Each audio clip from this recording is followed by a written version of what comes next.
करवाने वाले हैं। किसे करवाने वाले हैं? तो प्रैक्टिस सेट में जो क्वेश्चन आया है न्यूमेरिकल उसे हमें करना है। वस्तुनिष्ठ प्रश्न है ये, ठीक है।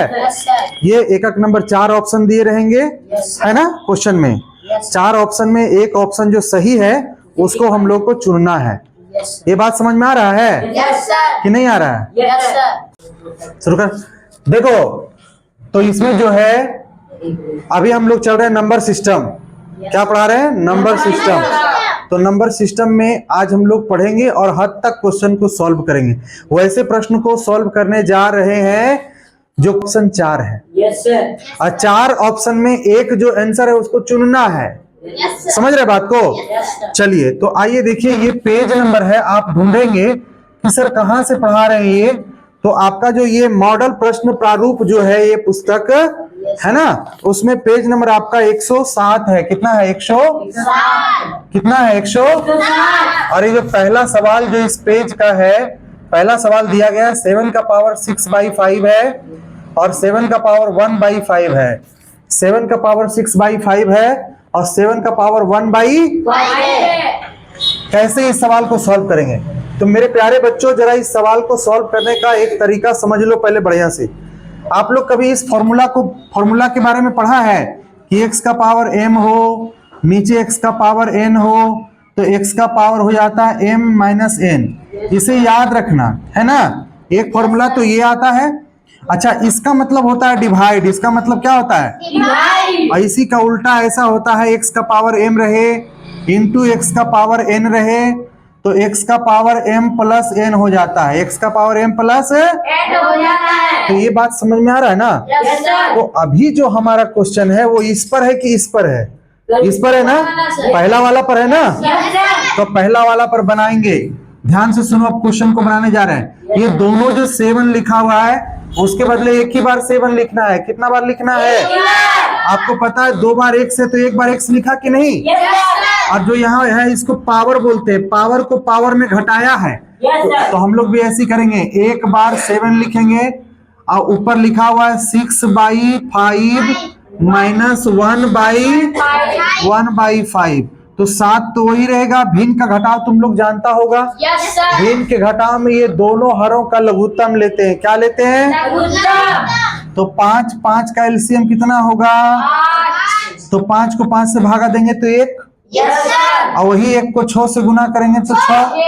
फिर इस 5 को 5 से भागा देंगे 1। और फिर उस 1 को 1 से गुना करेंगे तो 1। तो अब जरा देखो तीसरा लाइन में 6 में से 1 गया, कितना बचेगा?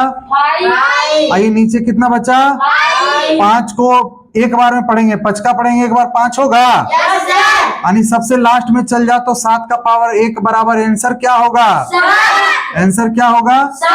तो इस तरीके से अगर आप क्वेश्चन को बनाएंगे और बना करके आप ऑप्शन को देखेंगे कि इसमें कितने ऑप्शन दिए? 4 ऑप्शन, और पहला ऑप्शन में 7 लिखा हुआ है।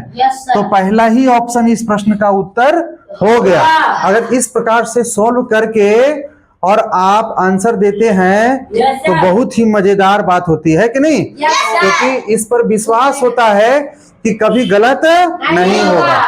और अगर बिना बनाए आप कहते लगता है कि 1 सही होगा, नहीं हमको लग रहा है कि 2 सही होगा, ये क्या करते हैं? तुक्का मार देते हैं और हो जाता है गलत। तो तुक्का से काम नहीं चलेगा, उसको ठीक से समझकर सॉल्व करना होगा, तब ना सही से आंसर आएगा।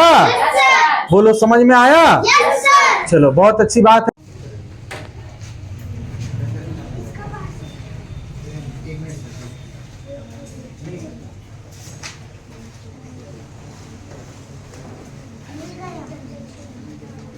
बेटा तुमको क्या आता है? 1 से लेकर के 10 तक आता है, 100 तक आता है। वेरी गुड, तुमको लाजवाब निकला है ना। 1 से लेकर 100 तक बैठकर लिखो। खड़ा हो जाओ, तुमको दिक्कत था बैठने में तो खड़ा हो जाओ, खड़ा होकर लिखो, ठीक है। इसको इधर रखो, आराम से लिखो।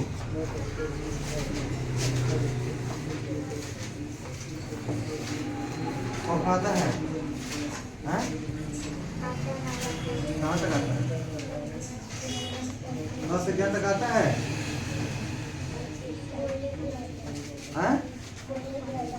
बोलने भी आता है? वाह।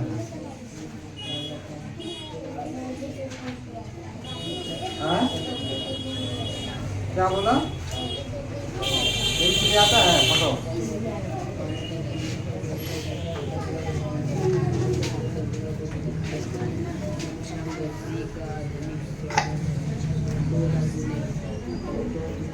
पूरा इसमें ABCD लिखेगा, ठीक है?